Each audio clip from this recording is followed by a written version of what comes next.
আঠা ও বলে পিরিতি কাঁঠালের আঠা যে আঠা লাগলে পরে ছাড়ে না আর গোলে মালে মালে গোলে কেউ পীড়িত করো না।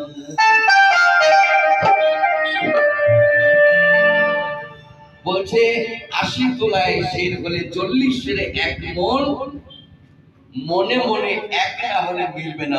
কি বাবা আমরা গান শুনতে পাই তো? তাহলে গোলমাল করে